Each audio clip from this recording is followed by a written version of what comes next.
Barcelona-Catalonia's separatist parties were poised to hold on to a narrow majority in regional elections on Thursday, according to nearly complete official results, a seeming vindication of their independence drive, which has divided the region and threatened to fracture Spain.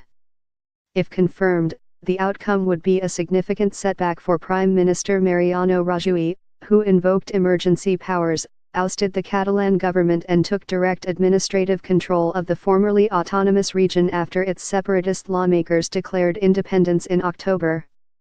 Mr. Rajoy called the elections hoping to reshuffle the political deck, calculating that Catalan voters would punish the secessionist leaders who had provoked the country's worst constitutional crisis in decades. That gamble appeared not to have paid off.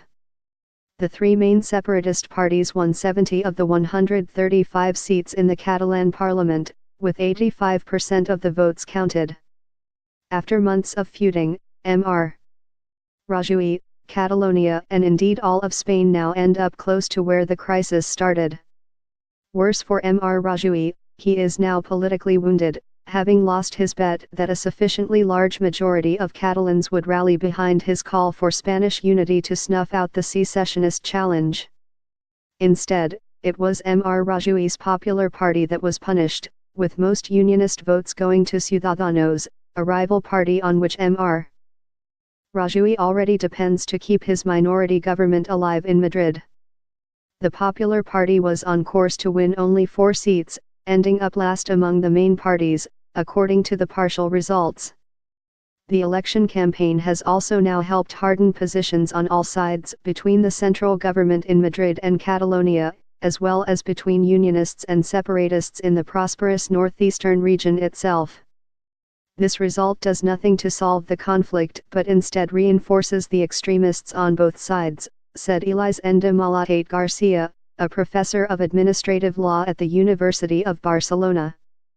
Although the separatist parties appeared on course to squeak out a majority narrower than even the fragile one they held in the last regional parliament, the balloting clearly reflected a painfully divided Catalonia.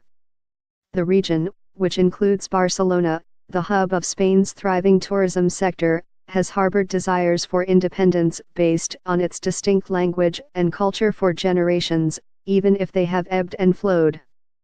The current standoff is a high-water mark.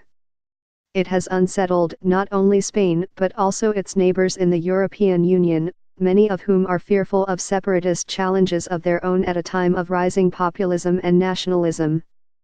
Almost no politician outside of Catalonia has supported the drive for independence.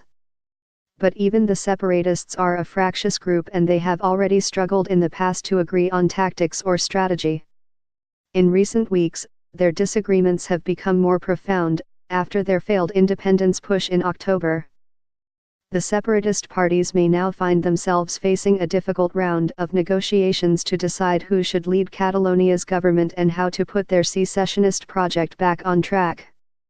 The leaders of the two main separatist parties campaigned from outside Catalonia, one from prison in Madrid and the other from a self-imposed exile in Belgium, and both face prosecution for rebellion after a botched attempt to flout Spain's constitution and declare unilateral independence in late October.